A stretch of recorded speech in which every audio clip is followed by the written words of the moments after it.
Hey everyone, welcome to the Sanctum. It's Ale. And yeah, so in the kitchen again. And happy Samhain for those of you who coming to this in October 2019. And whenever you guys get here, it shall be. Happy other holidays depending on when you get here.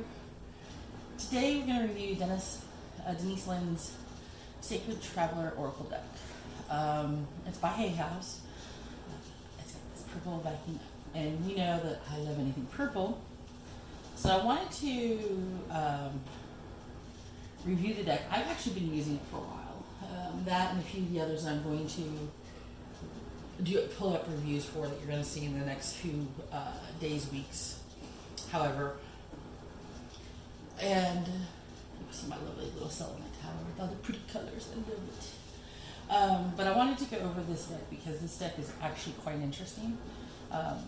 So like all Hay House decks, it's got the nice strong box, which I actually love. Although occasionally it can be a little tight to pull out and off. Overall, I do love this box. But let's get into everything. Like most books out there today, this is one of the smaller books. However, and it does have the black and white cards. The other thing about this book, just so you're aware of it, it does give you how to use the Oracle deck, gives you a couple of preparations, how to choose the cards, interpreting the cards, even gives you a couple of layouts that you can do, daily spiritual insight, 1-card reading, 3-card reading, a 5-card spread, the medicine wheel 1-year spread, discovering the hidden meanings of your dreams, where you write your dream down, you choose a card, discern the messages from your dream using that card, reading signs and coincidences in your life, and then it brings out each card from there. And each card is interesting because what it does is it goes over the card, the verbiage on the card meaning, and then the Sacred Traveler wants you to know section.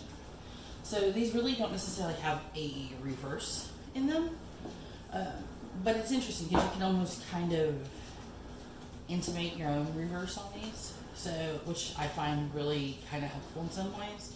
And as you guys know, my idea of reverse is that all a reverse is a protection or kind of thing. So let's take a look at some of the cards. We have, I'm sure you guys can see it. Valiant Courage, Desert Passage, Discovering Truth, Ascending the Mountain, Overcoming Obstacles, which I actually like the Sword and the Stone, View from Above, Great Adventure, and these are all like travel log almost type of things. Breaking Trail, You're Protected by Angels, Wondrous Universe, Rainbow Blessings. And a lot of these are kind of like key phrases that you've seen in your life. Transformation of the Phoenix.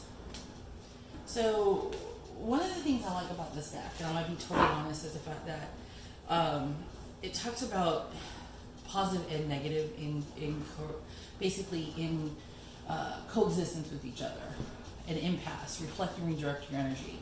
You've hit like a block, you've hit a wall. So something you're doing isn't going in the right direction, so what are you going to do about it? Having grace and gratitude. Through gratitude express, joy expands. Well, if you don't have grace and gratitude, then what's going to happen? Grounding. Go deep, explore your roots. If you're not grounded in something, then you have a tendency to flitter and float away. So there's good and bad in all that. Reaching your destination, sometimes it's the journey that matters. It's not necessarily your destination. Your destination is allowing you to shine your light brightly, to be seen, and to present something for others to look to. Rejuvenating rain, clear the past, heal the present. So fogged in, which I love. Go slow, take time. And it's a Viking warship. So you know, you get these cards and they kind of hit home to what your beacon is.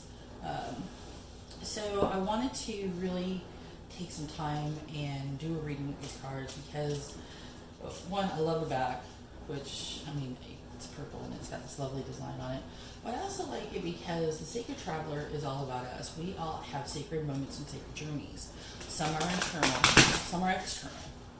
Some of us do pilgrimages, some of us do sacred rituals, some of us do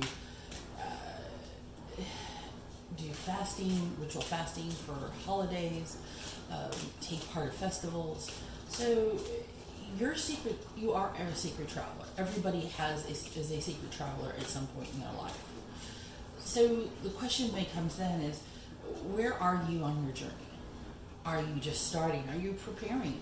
Are you finished with one journey and waiting to figure out what to do next?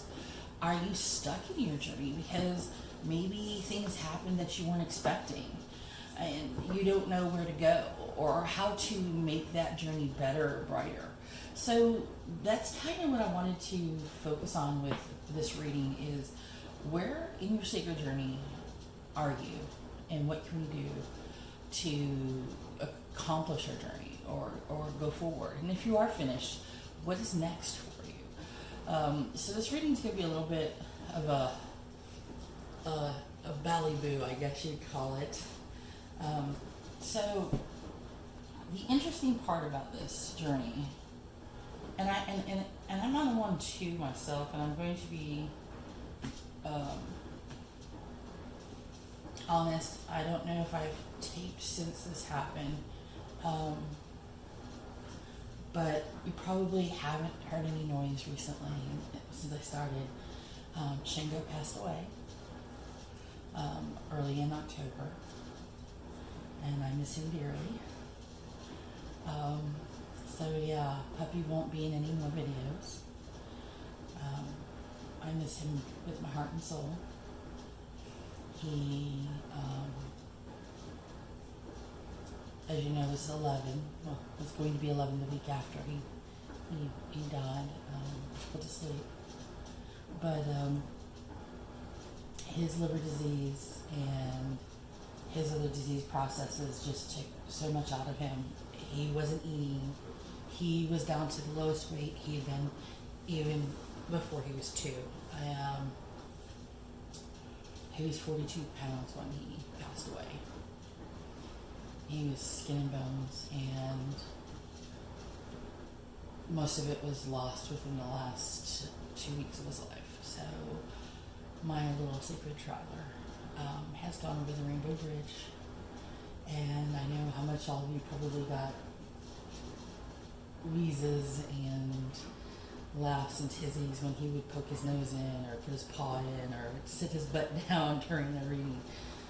So I wanted to let you guys know what was going on, especially if it's quiet and you don't hear me hushing him or heading on him. It's been quiet, it's been tough.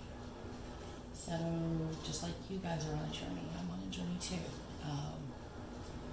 Dealing with the quietness and dealing with not having my familiar around.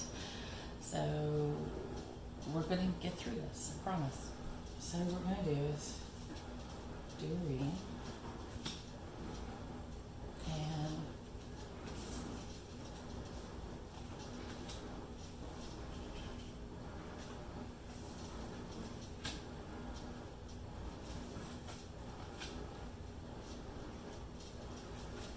we're going to take a look at what the journey is. Now, one thing to remember when it comes to this journey path that we're going to do this reading for.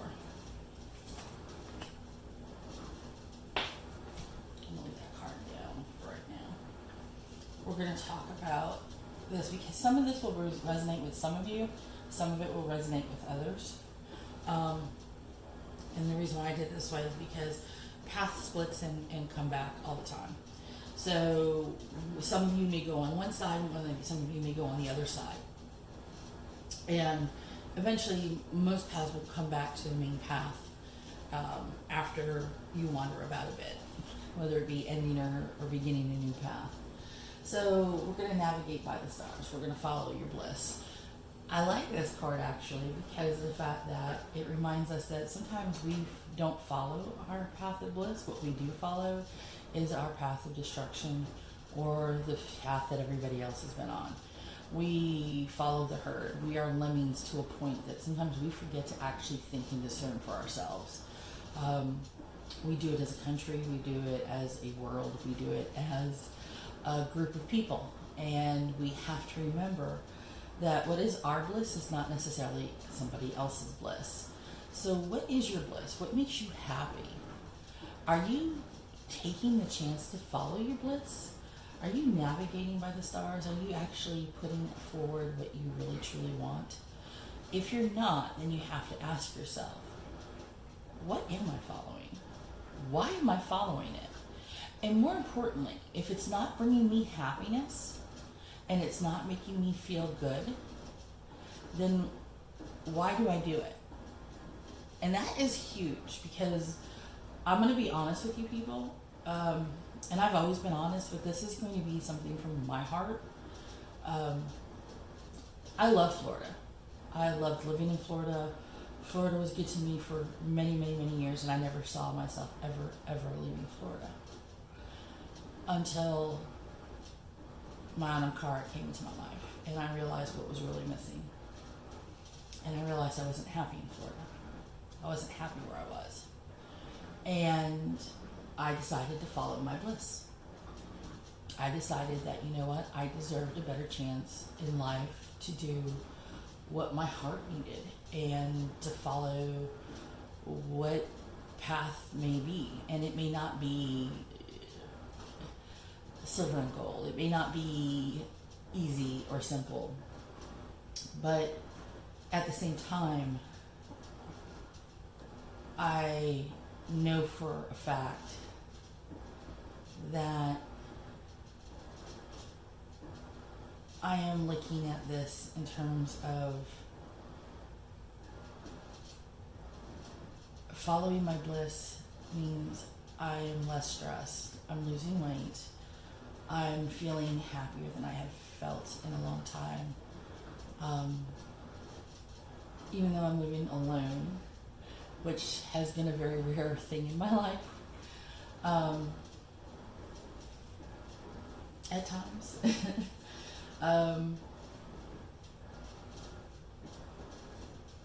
For those of you who have a path of bliss before you, have the option of following your bliss, because not everybody can follow your bliss right away. It takes planning, it takes courage, it takes plotting and such. You know what I talk about when I tell you you feel the fear, but you do it anyway. Because you do. You get fearful and you have moments of doubt, but you do it anyway. So here's where we break trail, literally. We could take a narrow pathway to break the trail further. So we're going to break the trail further because at this point I want to talk to some of you who are going to decide, I don't want to go where others have gone. I want to blaze new trails. I want to basically break away from the stuff that I've always done and fallen back into as a way of, since it's simpler and it's easier, this way of peace, I want to try something new. And yes, my laundry's going, by the way. It should stop shortly. Breakthrough is at hand. Now, for some of you, what this is going to really mean is you're going to find a way to break your new trail.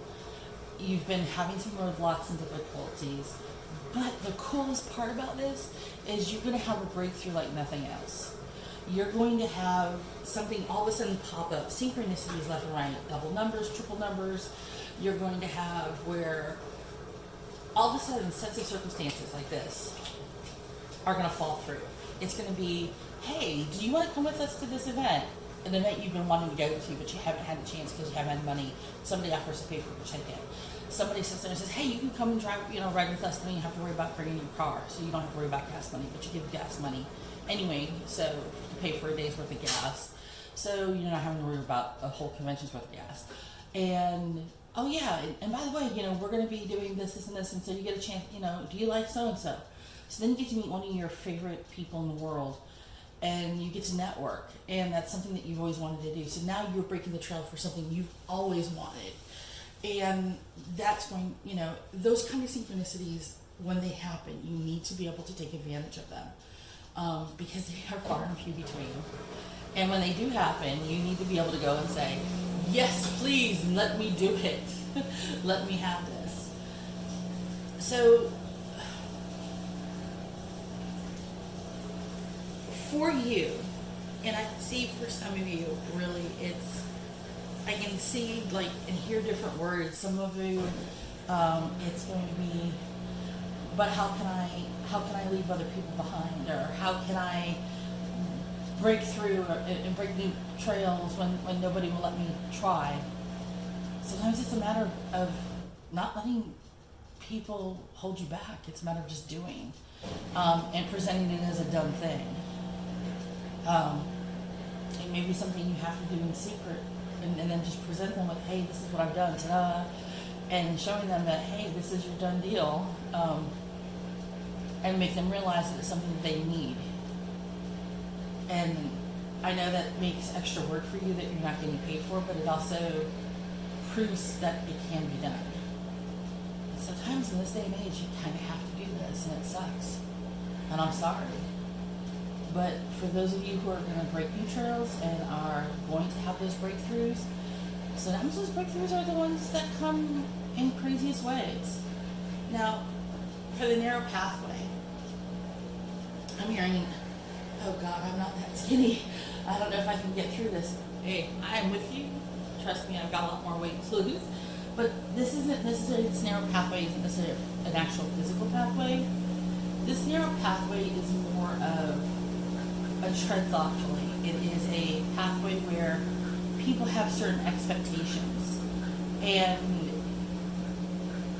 the gap of what is acceptable versus what is not acceptable is very thin. And why you chose this pathway over breaking new ground is because that you know that even though this is a harder pathway than the same old, then breaking new ground is the fact that it's so hard to get into, so hard to accomplish. But it is your goal. It is the path that you know leads to exactly where you want to be at the end. So you also know that that path, once you get through the toughest part of the path, you'll have options that you've never had before. So you have to remember that for you, this narrow pathway sometimes sucks. Because there are going to be moments where you're going to feel like you're never going to make it through. You're going to feel trapped. You're going to feel like nobody cares. And I'm going to be honest with you, there's going to be points when nobody does care. Does it make it any better? No, it doesn't. It really, truly doesn't. But you have to be the strong person. You have to be the one that weighs the balance. You can't just rush in. Be thoughtful. Don't get distracted. Don't get turned around on this path. This is the path that honestly, truthfully, is the one that I have been on before and said, squirrel. And, and ended up taking 15 steps backwards because I got turned around before I realized I got turned around and I had to go back again. You have to lay out a plan on this path. This is a path that requires you to plan. If you suck at planning, know that once you get on this path and you get through that narrowest part, it does widen up and you do get other options, and then you can do things. But sometimes when you gotta take that narrow path at first, you gotta play the game, and it sucks. I'm just gonna tell you that straight out. And the reason why it sucks because you have to play the game is you have to prep. Now, I am a control freak by nature, like really bad control freak. Believe it or not, my filming is probably the least controlled thing I do. Yeah, it is really. And even then, there's some control issues. So if that gives you any idea about me talking about the narrow path, I got you. So let's go to the next step. So for the Breaking Trail people, we're going to go over to Desert Passage. Now, Desert Passage is really interesting because this is about feeling that everything has its place, a divine plan. Now, a divine plan can be whatever you think it is, whether it's by God or gods, whether it's a higher power, whether it's a manifestation of nature itself where things just seem to be falling where it needs to be. It's also, if you've ever gone out in nature and you just look at the beauty that is, and you realize that as you walk along and you see the trees and the water and the little flowers that pop up through the grass, and you realize how delicate, how grand scaled this truly is. You realize that there is a rationale behind everything. Does it mean there are gods and goddesses or one divine creator? Who knows? And that's your own personal call. But what it does mean is that there is a complexity in these universes that we are not competent to judge.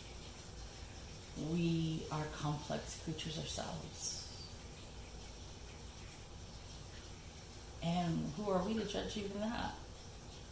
So this Desert Passage is to remind you that when things get long and drawn out, to look to the beauty, to look to the plan that you may have had, and revise and readjust and have faith in the long term of the plan.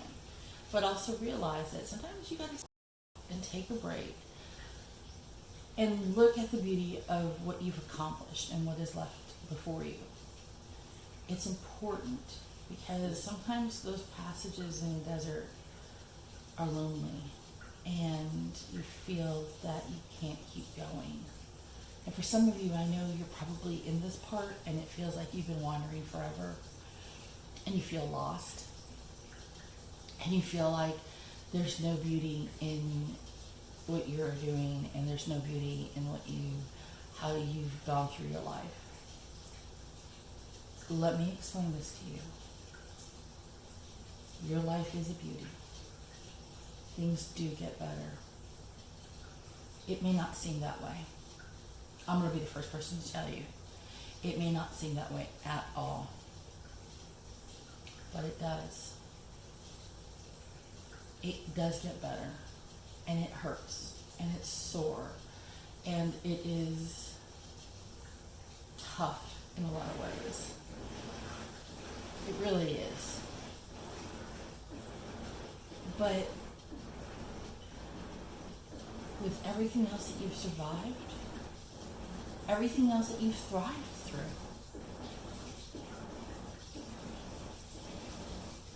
people can only hurt you what you allow them to do. Now, is that to say that bullies don't get worse? Of course they do. And they thrive on chaos, and they thrive on making you feel alone and making you feel that there's nothing more until you either lash out or you crumble. But there is a different place, this Desert Passage. There is a center, notice right in the center, that you can follow. That passage is a passage to an oasis. It is knowing that that path leads to a place where you can survive. It gets better. It takes time. It takes time to fully become yourself. And that's what's important here for this part of your journey. Okay.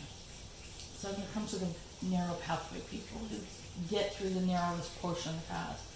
And then they realize that their path suddenly kind of loops around and goes in funny places, the wandering path. it's a reminder at that point, you need to enjoy the journey. And this is something that actually applies to both paths, is the fact that if you don't enjoy your journey of what you're doing, then you aren't growing. This is like the biggest thing, if I could tell anybody, is enjoy your journey. Enjoy your life. Life is worth living. If you're not living life to the fullest, then you are basically wasting your life. Seriously, life is not about living to work. You work to live. Literally. You work, you live. Basically, your work days are to live, pay your bills, and then live your life. You don't live to work. Some people are like that, and bless their souls, because I tried doing that, and it about broke me. But I work to live, to have a life worth living. And I know that my journey is like nobody else's journey. I will cross many paths. I will see many people. I will probably help many people. Occasionally, maybe one or two may help me. But I know on my path, the journey I have is long and arduous. Occasionally I will fall. Occasionally there's going to be bouts of loneliness on that desert path. I'm going to doubt I can get through it. And I recently had that. Very badly, actually. I'm still struggling a little bit. But you can make it through. That's the one thing about the wandering path that it reminds you, is that the journey can be just as much fun as the planning and plotting. So, what happens when you get through this craziness section, the part that makes you feel like, I've just suffered and such? Well, for the Desert Passage people, you get rainbow blessings. Blessings are showered in your life. It reminds you just went through the worst stuff, and now you are reaping in benefits. You are getting rainbow blessings. It is a blessing that reminds you that this are the things that you are going to be blessed with. These are the things that you have been hoping for and rooting for. You need to keep doing what you're doing, because, you know, even though you think it's tough and it's hard, and, you know, you had to work to make your own path, look at what you've accomplished. Look at all the cool things that are happening for you now. You rock. Do it. You've got this. Look at all the happy things that you've provided for yourself and for others. You've made this happen. You are awesome. And that's the nice thing about that path, is now you've managed to finally make a path for somebody else to follow. You, my friend, are a path maker. And for those on the wandering path that kind of seem to go in the middle of nowhere and back again, you find that there's a rejuvenating rain. It cleanses away the past that has muddled things, and it heals the present so you don't feel overwhelmed. You suddenly have a clear pathway. The wandering actually has a purpose. It allows you to make amends for things that have gone wrong. It allows you to let go of the things that have held you on this wandering path, repeating past events. And it allows you to heal the present so you don't react in the same way to present events that may mimic or sound like past events. And if that sounds very familiar, it is what happens when you learn how to deal with PTSD. One of the things with PTSD, and yes, I have PTSD, is you learn to, when you get triggered, if you've been going through CBT, which is cognitive behavior therapy, is to take a breath if you have that second or two, and ask yourself, especially in my case, is this now or is this then? And that's my trigger phrase. Is this now or is this then? And that's to have me ask, is the phrase being asked the phrase that was exactly asked then? Am I looking at a then situation? Or am I looking at a now situation, but making me feel like it was then? And if it's a now situation, I don't have to react like I did back then. I can choose to react however I wish to. I can be proactive. I don't have to be that person anymore. I don't have to be in pain. I don't have to be hurt. Rejuvenating rain says I don't have to be. It's given me coping abilities that I didn't have before. Therapy is a wonderful thing. Trust me. I do recommend it for those of you who haven't ever tried it.